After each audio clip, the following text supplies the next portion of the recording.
The Olsinski Law Firm is an official sponsor of Top Bin 90, specializing in personal injury, criminal defense, DWI, family law, and workers' compensation. The Olsinski Law Firm provides professional, trusted legal services to clients facing a variety of challenges. With a team of experienced attorneys dedicated to protecting your rights, the Olsinski Law Firm is the legal support you can count on. Hi, I'm Justin Olsinski, the founding partner of the Olsinski Law Firm. Me and my wife started this firm back in 2010 with the sole purpose of providing excellent service to our clients, giving our clients a personal touch because we had worked in bigger firms where we saw that not happening. We handle criminal defense matters, civil personal injury, wrongful death, workers' comp, and family law matters. We have a team of attorneys that care about the outcome of your case, and we will fight to make sure that you get the justice you deserve. Hello and episode 45 of the Top Bin 90 podcast. It feels like we're kind of officially back. Today we got a chance to go to a training session with Charlotte FC, and we heard from Dean Smith, Ashley Westwood. So we'll be talking about that today. Nikola Petkovic's loan out to Seattle Sounders. How will that impact Charlotte? We'll go in depth into some key things that Dean Smith said in his presser, along with what players need the biggest 2026 for Charlotte FC. And Brian had a really good article today on positional battles, so we'll dive into that. Some kit and a lot of stuff to cover today. And I've got two of the best people I know today on the podcast. I have my co-host, Mr. Brian Bamauer Media. Brian, how are you today? Doing well, man. It was a big first day. Lots of pressers, lots of conversations. Here we go. And Mr. No Tie, Justin Olsinski. How are you today? I'm doing great. Nice. I want to start by asking you, do you have any New Year's resolutions? Oh, yeah, I quit drinking alcohol. Okay, nice. How's it going? Good? Yeah. Okay, nice. Yeah, I'm doing like a little dry January. We're at an event, and I was like, dang, it was like an open bar, and I'm like, let's get some like, what did I ask? I was like, some mocktails. The guy just made us up something, and I think Alexi Lawless was judging us a little bit. Yeah, because he made us like the most like pink drinks, Like and I'm like, pink come and on, orange, bro. yeah. At least make it look more manly. It's like us in a dark room with like pink drinks. Oh, man, that's funny. Awesome. All right, let's get into some show topics. You know, obviously, let's start off with the Nikola Petkovic loan. Yeah. Brian, we talked a little bit about that before, you know, that he, like, kind of needed a bigger season, you know. Yep. He kind of didn't feel that this year. And so talk to me, give me your thoughts on this loan move. Well, I think it's also the U22 initiative slot that he was Right. taking as well, right? There's a couple other young guys that I'd imagine Charlotte FC and Dean Smith specifically probably want to try to give some reps, and they can't do that when he's filling one of those spots. And over the last 2 years, Nikola Petkovic has played as many MLS or has had as many MLS appearances as he's had next pro appearances. So he just hasn't found a way into the team to regular minutes. And so at that point, I think it's player and club, you probably want to move, because if you're Petkovic and you see Luca Della Torre coming in, another guy to try to compete with minutes where you're already not getting any. And so for a club wanting to free up that slot, maybe bring in somebody on the right wing, like, again, Rodolfo Oloco, I think is the first name I have highlighted, and then giving him a chance to kind of maybe bring his value back up a little bit. Nice. Justin, I mean, you saw on one side Idan Toklomati take his chance, run away with it. They spent a couple million, went through the Crown Legacy route, you know, and we're seeing the fruits of that. We're kind of seeing the exact opposite with a guy like Petkovic that was signed for a couple million, you know, had opportunities, and it just felt like he quite wasn't there. Yeah, it's a little frustrating. I think as a fan, when we saw him initially come, we were optimistic. I mean, Yeah. he came in and made some impact on a few games early on, and then he just couldn't get he couldn't get on the pitch. Yeah. And, you know, he kind of looked lost out there at times. So it's disappointing on that regard because, you know, when he first came in, he first got some minutes. We're like, all right, this kid could grow. Could be it, yeah. This could be a nice addition. And then, I don't know, just the progress kind of stopped. Yeah. I think for me, it's mostly that, you know.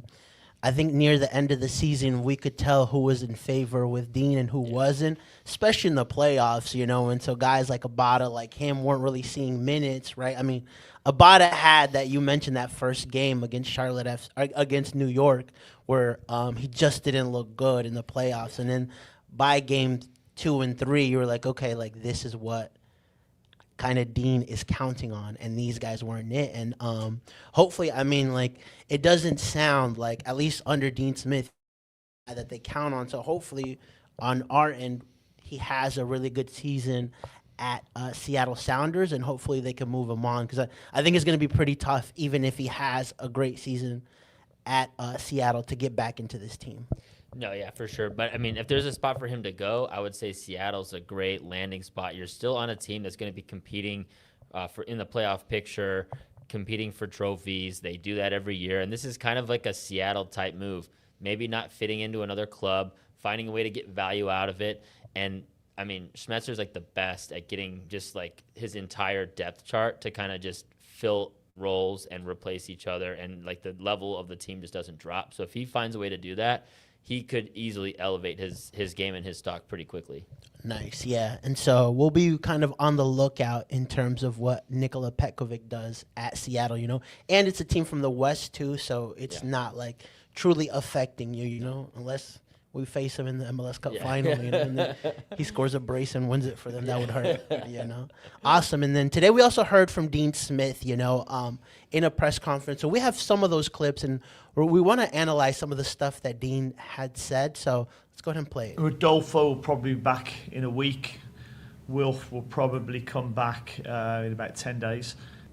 We fitted really well in terms of how the chat that we had, how we want to play, how he plays, and the work that we're doing to try and be successful. He helps us in that. He's a player who connects. He can connect the ball from the back to the front, and I think that's something that we've missed at times. And he's really tidy on the ball as well, and I think he'll be a really good signing for us. I've had 3 or 4 meetings with different ones already. So that's an ongoing situation. Would rather obviously get something sooner than later, but we have to wait. I think historically, the winter market is always a tough market to bring players in. Good. I mean, we'll probably treat him with kid gloves to start with. He done the first day today, no problem at all. He's pain free, but when we do some of the double sessions in the first week, we'll probably wrap him up in a little bit of cotton wool to start with, and then the second week we'll see how he's tolerated the first week's training. But he's a big player for us, an important player, so we have to make sure he's ready for the first game. Is there anywhere else you're kind of looking? Does it want to be like, hey, we need more depth at this position or that? Well, we need fullback at depth in fullback for sure. So that's an area that we're after. I feel with Toklamati, Goodwin, and Tiger Smalls, I think that's a good 3 centre forwards to have. Pep Biel coming back's good. We'll probably look and see how Rodolfo does, and Emmanuel, to see how they do pre-season, to see if we have to cast the net further or whether we've got them in the building already.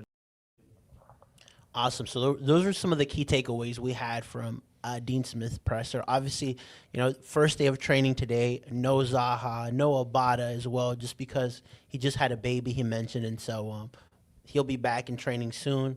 Zaha and Aloko with AFCON, Zaha got eliminated by Egypt, so he said, 7 to 10 days for both of those guys. And so they'll be back, just not yet. I want to start off with the Luca De La Torre signing. Justin, give us your thoughts on just adding a player like that to the midfield. Well, I think, he has the opportunity to help, kind of step in behind Ashley Westwood and kind of fill in behind him when Ashley Westwood, as his age gets up there, kind of take over, hopefully. I mean, that would be the ideal position. I think he's more of a Westwood than a Bronico, Diani type midfielder. So I think you give yourself some cover, obviously, as Westwood ages. I mean, his legs are only so young. So I think it's great in that perspective. I've always liked his playmaking ability, watching him, in the U.S. youth ranks all the way up to U.S. men's. It's always nice to get a U.S. player on the books too. Yeah, we talked about him being in his prime, but I think something that Dean Smith added as well was, I like that Dean has like these more in-depth conversations with these players, right? To kind of get a feel for where they're at, because with Zaha, we're like, okay, 2 bad loans, could he not work out? Luca De La Torre wasn't signed by San Diego, hasn't had the best time at Celta de Vigo. Like, okay, where's this player's mentality at? Yeah, it seems like, those conversations went really, really well. If you go from talking to him to signing to a 4-year deal with an opportunity for a 5th-year option. So, and he wasn't like a cheap player for San Diego. There's a reason why they dropped him, is because they're trying to free up that salary space. He was on like 1.6 mil. We talked about that a little bit last week for San Diego. So, this contract wasn't a cheap one. So, I think also one other thing to point out was, like, Justin, what you talked about, the U.S. men's national team player, he had 8 caps this last year. There's an outside chance that Charlotte FC could be connected to 3 players on the roster. Tim Ream's pretty much locked. De La Torre's probably on the fringe, and Ajiman's probably like the 4th or 5th striker, so it kind of depends on how Pochettino wants to play things. But I think that's really cool to be hosting a World Cup and have that much connection to your club and the host country and everything like that. So. Isn't that kind of insane that like we Yeah. were just starting out and now we could potentially have like 3 players with like a background at Charlotte at the World Cup? So I just think that's really cool, I think that's something that, and Dean talked about it a little bit in the presser as well, that was something of a focus to try to figure out how to get U.S. men's national team players here. It's tricky because all of them want to go abroad, but as MLS continues to grow and you see all of these star players kind of come in here, a lot of those fringe players are really looking at MLS as an option to come back. Josh Sargent now being rumored at Toronto, right? 18 mil for him. Big time player. Even Weston McKennie, there's rumors swirling around Weston McKennie, just finding minutes, things like that. Georgi Mihailovic, the list goes on and on. So the opportunities are going to continue to be there for these kind of moves. Nice. Talk to me also, Brian, about center backs. Yeah. He said he had a couple conversations with center backs. We didn't get a chance to go into that Dean Smith office to see those names just yet, But working on it. Talk to me about what he said there. Yeah, I think sooner rather than later is the key quote there. You see all these other moves kind of happening around the league, Espinoza to Nashville, the onslaught of Miami moves that are coming down and everybody's talking about. So it's just the rest of the league. Chicago also has made a bunch of good moves. And so I think as you see these other rosters kind of filling out and looking pretty good on paper, it's nice to kind of get your pieces in place. And I think that was something that Dean was reverting to, is like, let's not go into the season with a bunch of kind of like ready-made excuses of the team having to adjust and adapt and all those things. Be going into the season, week 1, game ready. Everybody's been training together and locked in and ready to go. Yeah. Justin, what camp are you on when it comes to these center backs? Are you looking for somebody in their prime, or are you like a David Alaba who is going to come here, kind of older, Obviously, he's on a losing team right now, Madrid lost yesterday to Barcelona. So, where are you at in those center back camps? Well, center back is one of those positions. If you're going to compete for championship, you've got to have experience back there. As much as Malanda and Privet were a good pair, they were still immature and they still made a lot of costly mistakes throughout their pairing together. Not to say, on the other hand, you got Tim Ream, who can't catch anyone, trying to chase people down. You try and maybe find a 30-year-old. Not someone over the hill, but someone who's got enough experience. And I think the biggest issue is just our aerial ability. Get someone in there who can really clear the ball. I don't think that's necessarily, Tim Ream's strength. He's great at reading the game, but in terms of, having that height and ability to clear corners easily and being that wall, I think that's what I would be looking for in a center back.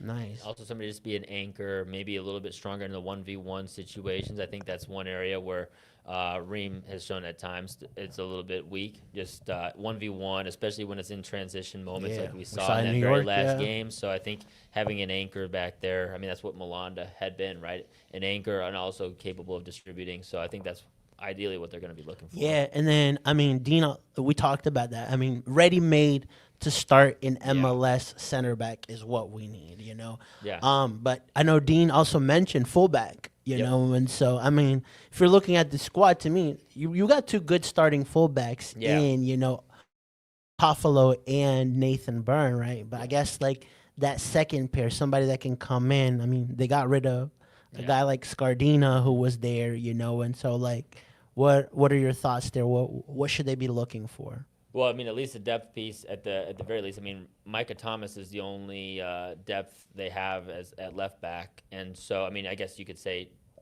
Dean also liked Jack Neely at right back a little bit. But I mean, if you've got a homegrown academy kid and then a super draft pick who really hasn't seen the field on the first team at all, you've kind of got a really big drop off in terms of experience from two guys who used to play regularly in England to two guys who have very limited to no first team minutes. And so I think that's what he's looking at. Is just like, can I have a player who can come in and kind of replace Nathan Byrne or Toffolo if they go down, you know, without seeing a drop off. Justin, are you a little worried about our back line heading into the season? Yeah, it's certainly a concern. I mean, all the way across the board. You know, you got aging players. We need, you know, like I said, a center back with some speed to cover Tim Ream's weakness. But yeah, a backup wing back or right left back needs to have some speed as well, because I think that's, we noticed when we had Byrne missing last year how much that hurt the team. Yeah. I mean, going forward and how much ground he covers and his speed and his ability to cover it. And part of that is him understanding the game as a veteran, but also his speed is, you know, makes up for a lot of mistakes. Yeah. His plus minus is like one of the best on the team last year. So when he was on the field, the team had a really positive goal differential. So it's definitely one that's going to be important. I do actually feel like there's, like, even if you go privet, right, and they don't get a center back, for me, it's the biggest issue is just you don't have any room for error. Like, you don't have any opportunities to replace anybody. Yeah. Like, if anybody goes down, everything gets shooken up. And I think that's really, I mean, ideally, maybe you get a starter. But, I mean, at the end of the day, I'm fine with the starting 11 if Privet's out there. It's just you don't have any You're options. really thin. Yeah, no. Yeah. How do you feel, Justin, about Dean's comments about, you know, well, we've got Archie, we've got Edon and Tiger Smalls, you know, up top as the nines? Well, I mean, Toklamati, obviously, I didn't want them to necessarily find a replacement for him because I think he's good enough to be the 9. I haven't seen enough from Archie to have any kind of opinion in terms of whether he is. Dean would know better than I watching the practice. Tiger Smalls, I haven't seen anything that makes me think he's an asset. You know, he has speed. Yeah. And that's all he really has. I mean, he really hasn't had that jump like in Ajimon or Edon Toklamati where you're like, okay, like I can see this guy progressing and start. Yeah, difficult. Also, the pathway isn't really clear for him right Yeah. now, right? He's in a position, it looks like Dean sees him now more as a center forward based on that most recent conversation. And so if you're, a 23-year-old super draft pick and you're stuck behind two 21-year-olds, two very early 20s, I mean, you're going to have a hard time finding minutes there if that's your competition, especially when Toklamati led the team in goals last season. And based on early indicators, at least for me, I mean, Archie, small sample size, but he does seem like a competitor. I'm really interested in seeing how he does in preseason because based on his mentality after the season ended in that last press conference, he seemed like really locked in at that point. Based on the little bit of running I saw him doing at training today, it seemed like he came out of the gate firing a little bit and ready to compete. So we'll kind of see how preseason goes with him. Nice. And that kind of goes over my next topic, which I want to talk a little bit about some preseason positional battles, you know. And so I think obviously, like, if we're going based off of last year, I think Edon Toklamati is a shoe-in for the 9. But I think that's very interesting what you've said. Like, one, we haven't had enough sample size from Archie Goodwin. but I think the mentality is there, right? And so for him, it's kind of going the path of a Patrick Ajiman, a path of Edon himself, where like the opportunities that you get, you have to take, and you have to grab them by the horn and like, hey, make people think like the quality that Archie has versus Edon, like, you know, we need him on the field as well. So that's going to be a very interesting battle. And I think you even saw today, you know, like where he was pushing himself a little bit hard in that training session. And so that's kind of what you want to see from two players that are going to be battling for a starting position. And and Edon needs that. You know, we expect Edon to, you know, have a better season than he did last year, just based on what we saw from him last year. Yeah, and the target's going to be on his back now, right? He's been given the number 9 kit, right? So there's a different level of expectation that comes with that. I mean, essentially that gesture looks like a promotion, right? So now teams are going to be like, okay, they're locking him in. He's their striker. Teams are going to scout him a little bit differently. And I feel like when New York, I mean, I still feel like Tokomati didn't quite have the solutions they needed during that New York series. And so if that kind of trend continues as teams are zoning in on him, he's going to have to figure out how to evolve his game a little bit when teams are targeting him more. Now they have a whole season of tape to kind of go off of on how to deal with him as a player. He's going to have to figure out how to counter that, right? And so I think there's that to think about. Both these guys are both young. They're probably going to go through ups and downs because that's just how being young is. As you're getting experience, you're going to go through highs and lows. And I think that's where like Archie really comes in, is like pushes you. Hey, if you're dipping Tokomati, like I'm right here, you know, to try to get back into good form. Otherwise, I'm going to take some of your minutes. Nice. Vargas versus Abada, Justin. Two players that, you know, to me, I'm like could potentially be out even before, you know, the season starts. You know, what do you need to see from?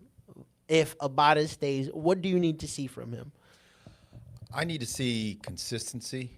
I think he also has to work on getting his defensive assignments.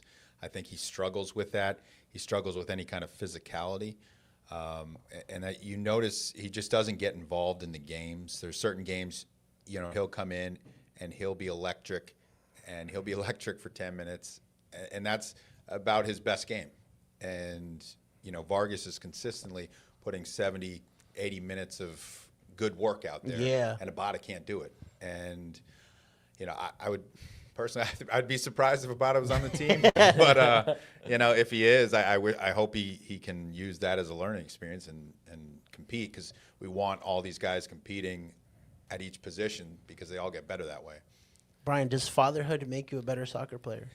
Well, I feel like it got Bronico off to a good start in preseason, didn't it? Last year, I feel like he scored a couple of goals right when he got to preseason after he had a kid. So maybe we'll see. I mean, goals and assists are going to be the main thing, right? Yeah. That's what Zoran said when they first signed Abada. Goals and assists. That's a good point. And I think that's what it really comes down to. Can you be productive in the final third? Can also just like when you come on, whether it's off the bench or in the starting 11, can your presence be felt? I don't feel observationally, you didn't feel like, oh, his presence is making an impact in this game. I feel like a lot of times, like you said, just kind of got lost in the game, wasn't there, wasn't making an impact. So can you feel Abada on the field and just be like, oh, this is like, he's a difference maker right now. He never lived up to the moment. No. You know, it's like here, like even when he scored against Nashville, I think he could have had a brace or a hat trick and just like, you know, and then you end that game, you know, drawing, and you're like, dang, like we could have gotten more points, or like against New York, it didn't feel like,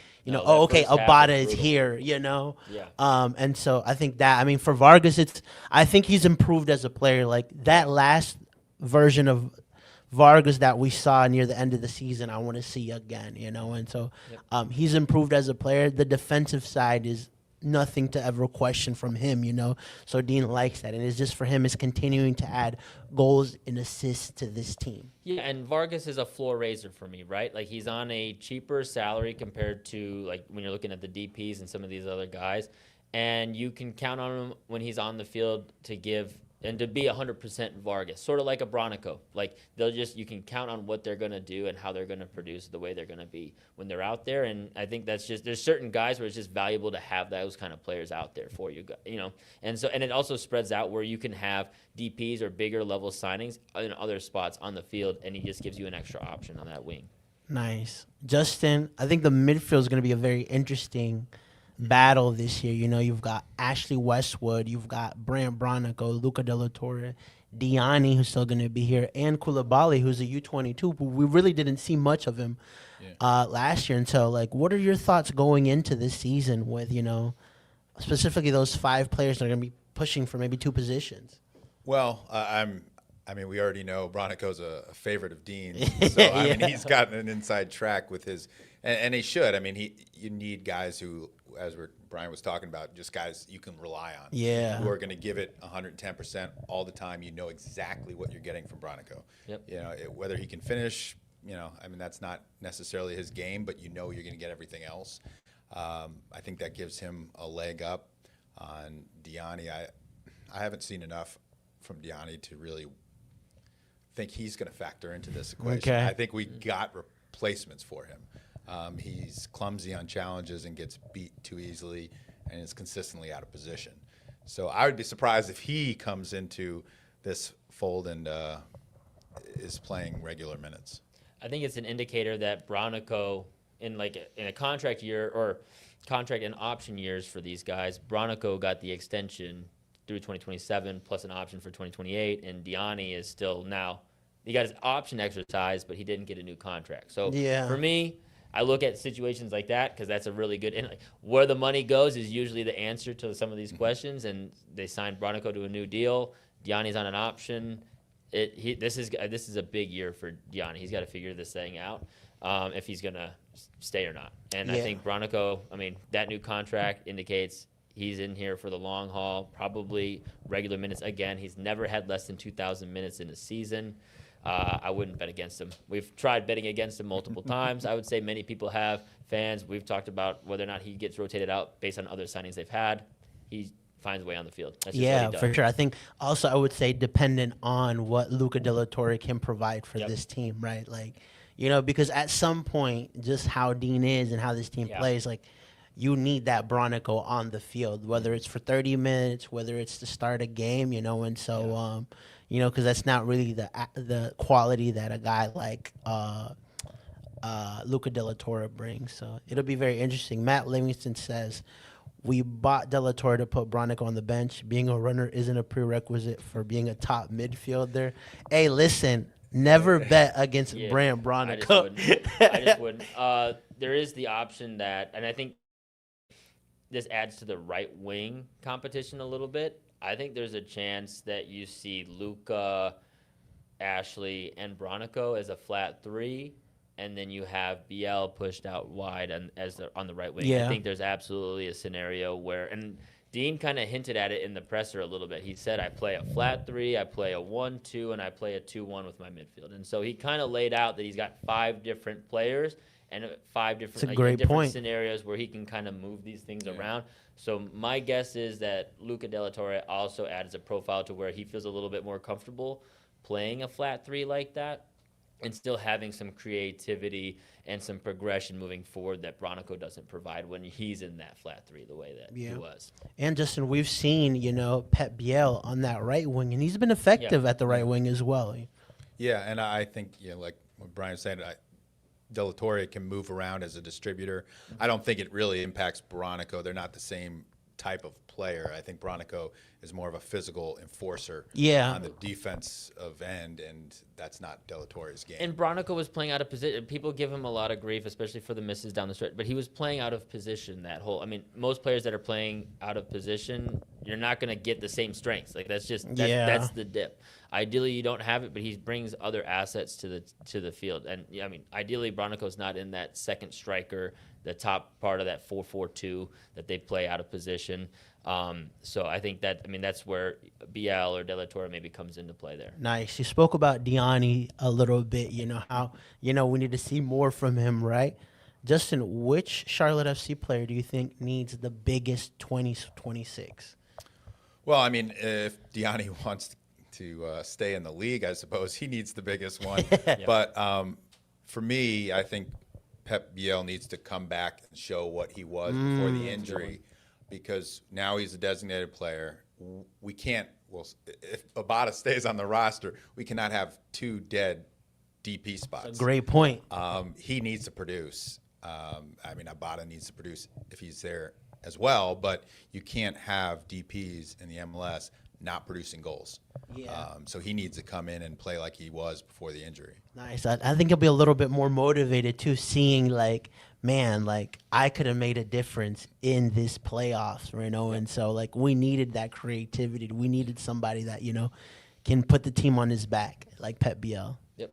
I think Diani is definitely number one for me just because of that option here, like we talked about earlier. I like Pep Biel as a shout. And I'll also say, like, Tokomati wearing the 9 kit now. I mean, I think there's added pressure for him now, right? Stepping up, taking that 9 shirt is key. Now he led the team in goals, but he's got to be able to now maintain that. Right now the scrutiny's on him a little bit more. It's no longer he's come in and it's like the new shiny toy. It's now like, he's locked in as the starter. They're going to be dependent on him. They're building the team, not necessarily just around him, but he's been a core fixture as to what they plan on doing this year, and so he's going to need to step up and be contributing regularly. Yeah, I think for me too, you know, it's funny how we're mentioning like 2 of the best players of last year, you know, and so, yeah, for me, it's Edon. Like, I wanted to see like the version of Edon that we saw last year and a bump up because he has the quality. You know, we're not going to ask players that don't have that next level to show it. You know, Pep Biel showed it, Edon Tokolomati showed it, and I think having that pressure of like Archie Goodwin right behind you, putting in the work ethic, you know, that Dean likes, is going to really benefit a guy like Edon Tokolomati to say, okay, I need to score more goals. I need to be more involved. And, you know, I really like, you know, because we don't really get to hear from Edon, you know, we have to kind of go around and hear from people that are with Edon, you know, and Abada talked about that. Like, he's kind of hard on himself and he puts pressure on himself to perform. And, you know, there's a really good side to that where we're seeing some of the benefits, you know, here where, you know, last year, you know, he had a phenomenal season. So for me, it's, you know, Edon Tokolomati, can you continue to improve as a player and continue to add goals and assists to this team? Yeah, for me, is the reason we're talking about what BL could have brought to this playoff series last season is because Tokolomati and Zaha fell a little bit short in the finishing end, right, in these games that were tight. So I think that's why we mentioned Tokolomati. I could even throw Zaha in there too. Like, is there a step up for him? Because we're talking about BL not being there and that being the difference because Zaha and Tokolomati weren't there in the moments that we needed them to be. Yeah, and I mean, Zaha is also technically only here for the next 6 months, you know. So they're no contract yet. Yeah, so they're talking with him as we speak a little bit on that and kind of figuring out what that looks like. And so, you know, I think he needs also a big 2026, you know. So, nice. So, a lot of interesting things to see in 2026 for Charlotte FC. I want to talk a little bit about the kit leak, you know, and so there was a Reddit post that I saw that showed the 2026 kit, and so I want anyone's on the live now to talk a little bit about this kit. And so as we can see, so it's definitely the home kit, right? Because that's what's next, and so I don't want to judge too much just yet because, you know, like we're getting a picture that someone took, you know, but my initial opinions to this is I don't like it at all. You know, it doesn't pop. It doesn't have a wow factor for me in this kit. That neck looks like a choker or something you would put on, you know, and so I don't know. Justin, give us your thoughts. You are a very fashionable man, so yes, I've often been told that. No, I mean, it looks way too much like the original, the one that's replacing, right, the blue. I don't see a lot difference besides that neck. I don't know. It'll probably grow on me, and I'll probably end up buying one. I mean, I would probably have preferred a little bit more of an extreme difference than, you know, just the same all blue and white lettering. I'm trying to refrain from being crashing out, being too aggressive this time around. I feel like in the past, I've had a really intense reaction to a lot of them. Like I did not like the purple Pop-Tart kit when it first came out, but it grew on me. So I'm trying to start having a little bit more measured reaction to these things because like you said, the quality of the photo not super great. I haven't seen it on a player yet. I haven't seen it in action. I haven't seen it on fans yet. But early indicators is still not the kit that I'm really looking for. What I've been hoping for with the primary kit is we kind of end up finding sort of the look that's like, oh yeah, this is this club's look. Sort of like how Atlanta United came right out with their 5 stripes, and it's been a part of their brand since almost day one. I don't feel like Charlotte FC has found the kit that's like, oh, this is embodying who this club is. And that's got to be the primary kit. And so that was what I was kind of hoping for with this one. I would say from that perspective, I don't feel like this is, even if it grows on me, it's probably not going to live up to that unless they win MLS Cup. Then obviously everything else out the window, and it's the most spectacular kid in their history because that's what winning does. But at this point, I still don't feel like they quite hit on it. I would really love to see a black and blue combo. That's what I've been kind of vying for. The mighty black and blue? Yeah, like I mean that's part of the whole branding, and every single primary kit has been kind of more blue and white centric. I would love to see a black and blue combo, but oh, yeah. These comments are hilarious. There's definitely an influence in our home kit designs by Arsenal. We're blue Arsenal. We don't win trophies as well. Hey, wait a minute. Hey, season, hey, season isn't over yet, you know. So we'll revisit that comment. I guess Justin, is a bad kit an omen to a bad season? Well, I don't know.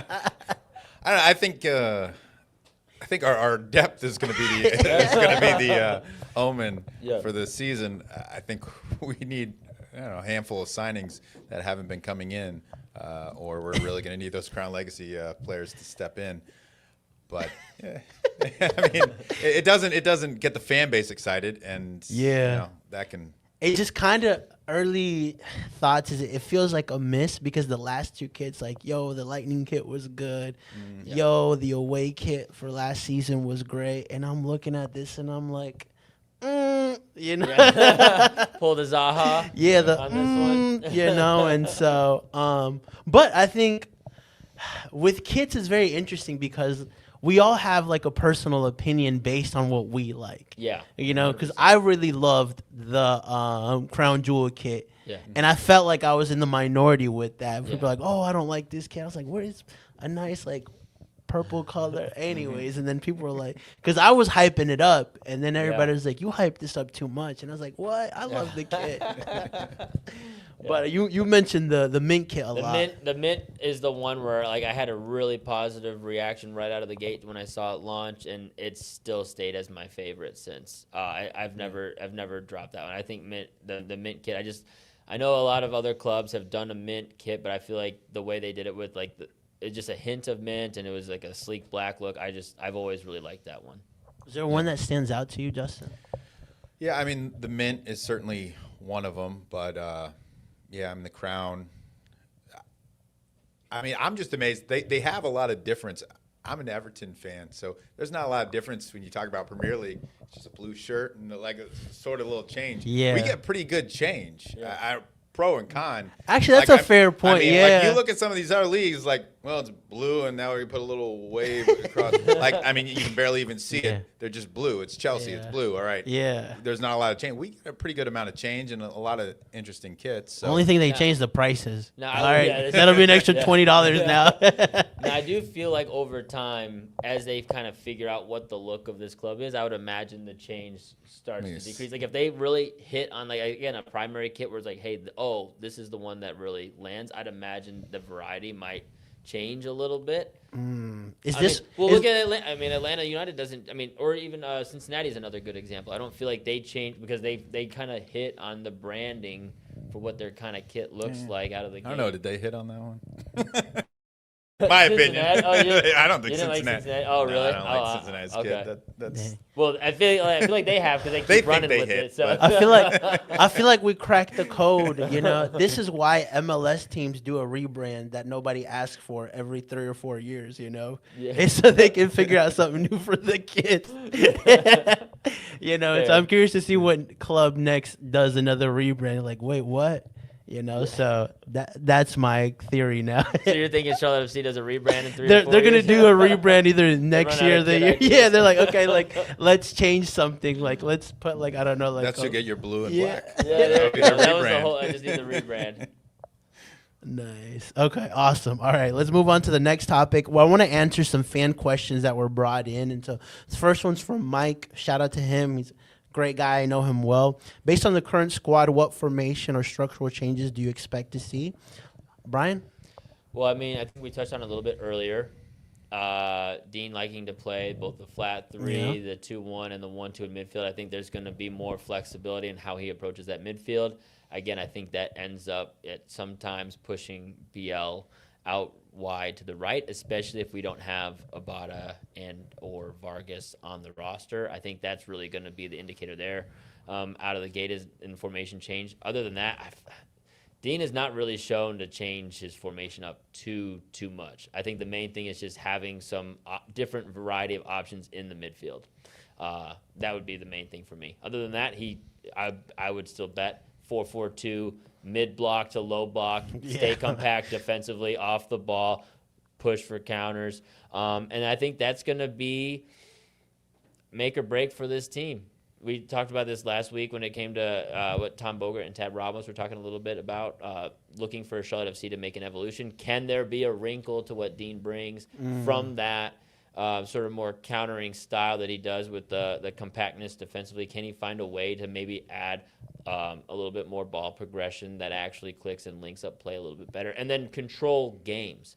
I think that's where, I mean, again, De La Torre comes in. Can you control games with the ball, dictate where games finish on the field? I think that's been one of their issues down the stretch here as well these last couple of years. Yeah, Justin, I mean, I think back to last season, we're like, hey, we want to be more possession-based. We want to hold the ball more. And then we kind of went back to just being a transitional team, like Brian was talking about, like possession hasn't really been our thing, Is there anything from a formation standpoint that you could see change?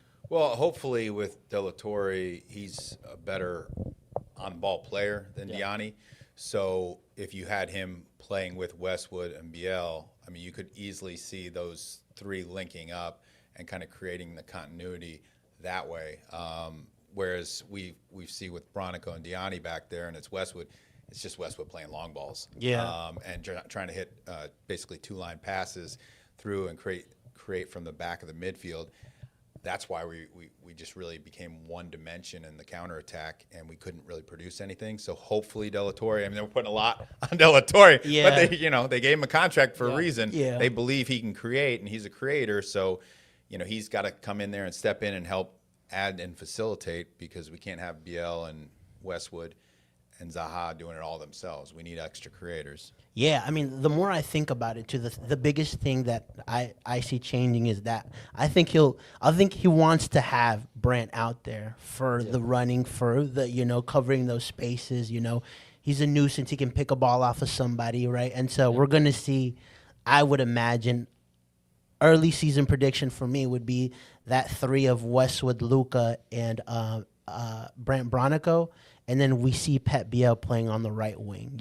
That's kind of the indication that I'm getting, especially after that Dean Smith presser. And given the fact that, Abada's uncertainty, Vargas, and so. Yeah. I feel like there's a chance he tries to risk it early on, where he tries to go BL, Westwood, and De La Torre all centrally. And I just don't see how they cover the ground necessary. So in possession, it might look nice at times, but I really feel like they're going to start to get beat off the ball a good amount with just the space opening up behind. The way we saw at times teams being able to just take players on and go 1v1 and just drive through acres of space through the back line and get into the final third and get into the box and find shots and opportunities to score. I feel like that opens up even more if you only go BL, De La Torre, and Westwood in the midfield. I think that just creates more opportunities for space for the opposition. Yeah, so it'll be interesting to see. Their first game will be against Charleston Battery, I believe, in preseason, and then we'll get to actually see them in Coachella. But we're in full swing of things. This is a good question by Matt. How do we progress past our current ceiling of the first round of the playoffs? I think you've touched on this a little bit, Brian.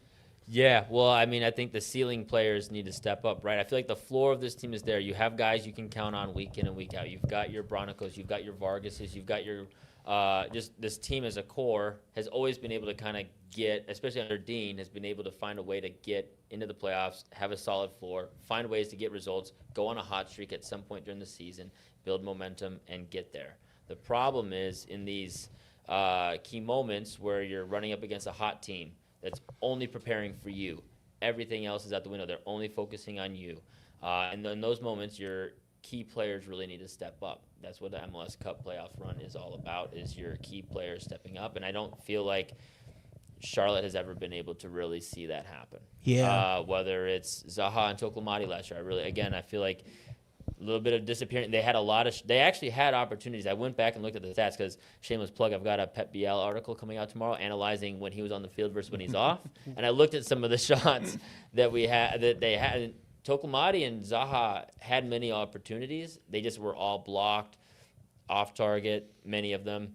And so they were in spots. They just weren't able to actually make those situations count. And I think that's really what these moments come down to. You look back at New York, it wasn't like they had a ton more opportunities, but they had a player who could just run down the field, take everybody on from Charlotte and slot it home. And that happened multiple times. Alonso Martinez in game 1 in Charlotte, and then in game 3, Nico Fernandez, I mean, with a brace. And just the way they were able to finish and be the quality they brought in the final third is what has been lacking for Charlotte FC in the playoffs. And even Dean has touched on that. Like, after we got away with that result, 0-0, won the shutout in New York, he mentions, like, we're not scoring goals in the playoffs. And that's now been 2 straight years, right, with only 1 goal, or 2 goals through 6 playoff games. Yeah. I mean, there you go. You're never going to advance like that. I mean, and there's been articles written about how Charlotte FC has been dependent on Kalina, and like this is the reason why you need to have 2 legs so that these kind of situations can happen, where you can have a player kind of advance you 0-0 and all these kind of things. And so, I think that's going to be one thing. Can key players step up and score goals? I mean, that's the ceiling players. So you're looking at Zaha. Abad if he's still around, but I mean, we'll see. Pep Biel, right? I think Toklomati's a ceiling player. I think Luca de la Torre is for sure a ceiling player, just based on his contract, right? I mean, he's probably going to be well over $1 million. So can these guys step up in the key moments and get this team over the line? Yeah, I mean, Justin, Westwood today said overall we're a better team than Inter Miami. That's a pretty bold statement, you know. And so, to be fair to Westwood, though, like last year when it looked doom and gloom, he said, we're still going to get top 4. And they did. So I'm like, okay, maybe there is some truth to what our captain says. Yeah, hopefully we didn't record that podcast about my prediction on us making the top 4. I think adding De La Torre and Pep Biel, that's going to be key in terms of playoffs, being healthy, being just clicking at the right time. We started out early. We started out playing really well, and then we really trailed off towards the end of the season. It wasn't really that surprising for any of us that we flamed out in the playoffs, because we weren't particularly playing well heading into the playoffs. So it's about peaking at the right time, and we need those guys producing when it counts.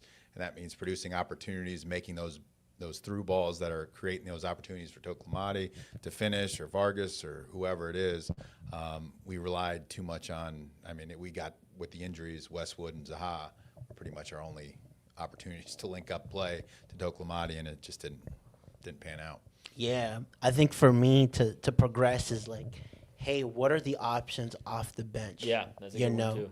In playoffs, because we saw that what, New York was able to do, even go back, what Orlando was able to do the year prior, versus what Charlotte could count on, and so it felt like, okay, like this is our starting 11, and then there's really no option on the bench, or option that Dean Smith trusts off the bench. But even in 2024, at least at that point, Dean had Ajima starting, and Karol Swiderski could come in off the bench. And he had kind of a difference maker in that way. Yeah, but then you saw that, like, Orlando had 4 strong many options. Yeah, it's ridiculous. And so that to me is like what I'm looking at, like, especially in the playoffs. And hard to like kind of look at the season now versus, when you're going into playoffs. So for me, it's more like, can they get one or two more quality players in now and then another one or two quality players heading into the playoffs? Because, the floor of this team now for me is making playoffs, and so, The floor is there. yeah. And so 1 through 4 is what they're going to be fighting for. And I mean, or at least what they'll be hoping to fight for. To me, it's going to be tough, especially like seeing how some of these teams are moving this offseason. We touched on, Toronto was going to be looking good, and they're looking to add Timo Werner. Inter Miami have already made moves. We don't know the anomaly of Atlanta. It's just going to be an even more difficult season. Yeah, other teams have definitely made progression. Nashville, I think, is the big one for me also. Espinoza. The amount of free agents that look like they could be really impact moves, specifically this winter, could be the difference. And then Chicago, I don't think we've really talked about Chicago at all, but I think they're under the radar. They scored a ton of goals last year. They scored like 60-something goals. They were like second most goals scored besides Miami. If they can prevent like less than 60 goals, which is how many they gave up last year, they're going to be a very different team this year too, because they didn't lose too much in the attack and they added more to it with Robin Lod. So I think they're another problem where they could really progress high up the table. So you've just got these situations where other teams have started to make those progressions, and where are Dean's? Carol Rogers, actually, shout out to her. She pressed him a little bit about the depth and like, do you just like to kind of play 12 or 13 guys? Do you not trust? And he kind of gave a PC answer. It was like, it was hard to kind of rotate when you win 9 in a row. I was like, well, that was a little bit before the playoffs when it was like, and so, I think he kind of, I feel like that was a little bit of a PC answer from him in terms of being like, I just don't think he like we talked about earlier, doesn't quite trust the depth there. And so, can you find those extra 2-3 guys, like you were saying, Jorge, where now he's got 15 or 16 players in the roster that he really trusts in those key pivotal moments in a playoff run? Yeah, and maybe that what Dean maybe has to do throughout the beginning of the season is start playing some of these guys early to get them comfortable playing so that we can have some subs. For sure. I mean, he starts the same lineup every week, put another guy in, let him get some feel, let him develop. I mean, Tiger Smalls, he might have started a game last year, and I don't think he's the answer to anyone's question. But some of the other guys, someone has to come in, give them some time, see what they can do. At least let them earn it, because sometimes guys aren't practice guys, but they're game guys. And you don't know that if they never play. For sure. Basuma and David Alaba an option? They're names that were talked about, but I mean, I give those less than a 2% chance, and so there was one more question someone had about filling the hole left by Malanda, and this is from David. When we're looking at what Malanda was versus what we can get, there's a big gap right there, Justin. Right? I mean, they found a gem, a player of Premier League quality that they built in MLS. And so you're hoping that they can do it again, but at the end of the day, like, what is our expectation there of a player that can try to fill what Malanda did? Well, I think the bigger key in having the center backs is how they communicate. You can overcome physical limitations and other deficiencies if you're communicating properly with your counterpart. So that relationship, if it's going to be Tim Ream back there, which we assume is going to be the starter, building that relationship or having that relationship with him where they're in sync, because it didn't seem like Privet was fully in sync with Tim Ream when they played together. Right. I think that was a big problem, and being a veteran, maybe that's what we need, someone coming in with a little bit more experience so they'll sync up a little bit better. But yeah, talent-wise, I don't think we're going to get a 1-for-1. Brian? I want Matias Laborda from Vancouver. I'm just throwing that name Quick and specifically. simple. He's on a big contract. He's cost about $1 million, but he's on the Vancouver Whitecaps team that just had the craziest season in their history, was in multiple deep runs, made it to multiple finals, won the Canadian Championship, was in the MLS Cup final, second in the West, tons of experience, can play right back, left back, center back. So he can fill in his depth across the entire back line, and is on a lot of money for Vancouver, and they hit on every single one of their players this last year, and he's not a locked-in starter for them because of just how much depth they have and how many players stock rose for that team. So they're going to have – Tristan Blackman's going to be asking for a new contract. And Matias Laborda, for me, wasn't going to be an option when those Miami rumors came out. Tom Bogert and Vancouver's front office flushed those out, so it made it seem like Laborda could then be an option again. I would be willing to throw money at him. He's in his prime, MLS experience on a very good Vancouver team, and he checks multiple boxes because he's a starting center back, but then he also covers your fullback depth. Yep. So he does it all. Yeah, and you mentioned, in the last show that Charlotte has the money. Yes. From the Malanda sales, from the Patrick Ajiman, to go and make a bid. And if you're serious about staying within that top 4 range, you have to make some of these purchases. Yeah, I think I would be all about that. I heard it was on an earlier Soccer Wise episode where that name kind of get floated around. But you're already seeing Vancouver shopping players around, right? Ali Ahmed just went overseas for that because he wasn't a locked-in starter. Jaden Nelson went to Austin. So they have guys that are kind of on the fringes of the 11 that are going to be available because, again, they're all looking for new contracts because they have like 15, 16 guys plus that all stock rose. And so they're going to have to decide, pick and choose who they can keep. And what a good problem to have. Yeah, right. So Charlotte should be able to at least have an opportunity to take advantage of some of that and make Matias Laborda. That's the name I'm throwing out there because he needs to go somewhere, and ideally, for me, it would be Charlotte. Love it. Today, we got a chance to see a good amount of Crown Legacy players also train with Charlotte FC. And so who do you think could have meaningful minutes this season? You put Aloko out there, you put Koulibaly, Nympha, we saw him two seasons ago, first game under Dean Smith, Aaron John, Jack Neely, Brian Romero. Yeah. Who do you see as a player that could get some meaningful minutes this season? Rodolfo Aloko, I think, we haven't even seen him play, but I think the fact that Dean already is talking about him and thinking about him, it was up to $6 million potential transfer fee. That's money. That becomes the tied for second highest transfer fee in Charlotte FC's history. So, I think he has to be the first name to at least discuss. Emmanuel Uchegbu. Also brought in on transfer fee. That was the other name that Dean kind of mentioned in the presser as a potential depth piece. But I think, Aaron John has got to be on the outside looking in as a potential option. Had a really, really outstanding season his first year. That's what earned him a pro contract. And so a little bit of a dip this last season production-wise. But, he has a first-team deal kind of baked into his contract. So he's going to get a look at the first team at some point. So I think it's definitely worth mentioning him. And then Dean also mentioned that all the MLS Super Draft picks that have, that they signed that are seniors and grad, Will Cleary was out there today, so he's going to get a look. I think a lot of these guys are going to at least be given a look, and Dean is trying to push these guys to say, hey, there's an opportunity here. Season, whether it's Nimfasha, the top, touted academy guys, or even the college draft picks that came in. So I think all these guys are going to have a look. There's a reason why there's so many supplemental roster spots open, and I think that's because there's a competition going on for those last 3, 4, 5 spots for some new guys, new faces to step in and take them. Nice.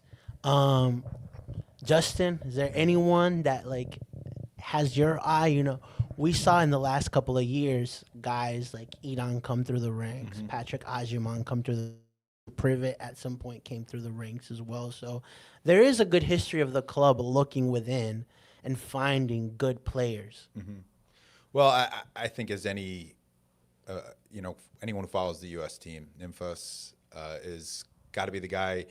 You're looking at his potential is through the roof, and you'd like to see him at least get some opportunities with the first squad this year. He's got that. You see him on the youth team in the World Cup. You've seen him play well in big moments and be a leader. Now, can he translate that to the MLS? Can he develop? I'd like to see him, be that person who develops. And obviously, he's got the potential to be playing overseas fairly soon if he can do that, and make us, a little bit of money in the process. Now, one other name and this is just about opportunity. There's no center backs, right? There's like 3 center backs on the roster, so there's to be a center back on this team right now. Andrew Johnson, drafted last year, had a good senior year at Cornell, and was out there training today. I'd say just throwing out one more name at center back is just, we'll have to see how he actually looks, but he's got a clean slate, and there's at least 2 to 3, maybe 4 senior center back options, just spots available on that senior team. So he's got at least a look. He should feel like he has an opportunity to make the squad. For sure. Last thing we'll mention is, today Charlotte announced the partnership with Thompson. They are the official sponsors of the training kit, and we've worked with Thompson a bit in the past, and it's an organization that we really back. They do a lot of great stuff in the mental health care space, in the foster care space, and so I think this partnership for them will be very beneficial, as it will for Charlotte as well. And so you'll hear more from them this season. And so anything you want to add to that, Brian? I just think it's a really interesting partnership. You don't see nonprofits and major sports clubs working together in this way that often. The opportunity that this gives to Thompson Group to really add more exposure to the work they're doing. They help like over 4,500 children and families in this community in the Carolinas, right? It's massive numbers. And so the opportunity for them to kind of shine a light on this, that's what Charlotte FC can do, the amount more help that can then provide for more and more families, I think is exponential. And that's the aim, right? The goal of this is to really help every foster family in need in the Carolinas. And so I'm really excited to see how this goes. And it's a long-term partnership. They said like 5 years minimum. So this is like a long-term vision for both parties. Yep. So you'll see some exciting things. Anything you want to add to that, Justin? No, I've known Thompson for a while as being an attorney in their involvement in the courts, especially with helping children and parents through that process and helping educate and do different things. So, I think it helps with Charlotte FC and the community aspect of things. Yeah. Bringing the community in, all aspects of the community, helping everyone, elevate bottom and helping everyone, get to where they need to be. For sure. All right. With that said, that hour flew by, Justin, where can people find you at? Well, you can go to our website, jcolaw.com. You can see us on Instagram, Olsinski Law Firm. Usually been posting some videos there, and some really good content. See me here on the working on some content with you guys, and coming here on the podcast. Yeah, I love some of the content that you guys put out, because you talk about topics that I'm like, okay, like this is kind of interesting. I want to learn more about. So I'm trying to come up with some new information. So if anyone has any legal questions they want answered, just post them for me. For sure. Brian? Yeah, you can find me on X at BAM! Mauer Media. You can find all my written content, topin90.com. You can find me all over the place. Yes, and Jorge Gonzalez, TopBin90 on all the socials. The preseason is officially in. Just being at the stadium today or at the training facility got me fired up for the season. And hopefully we have a really good season. Hopefully these kids aren't a sort of omen to what could happen this season. And so we'll just leave it at that. Episode 45 over and out.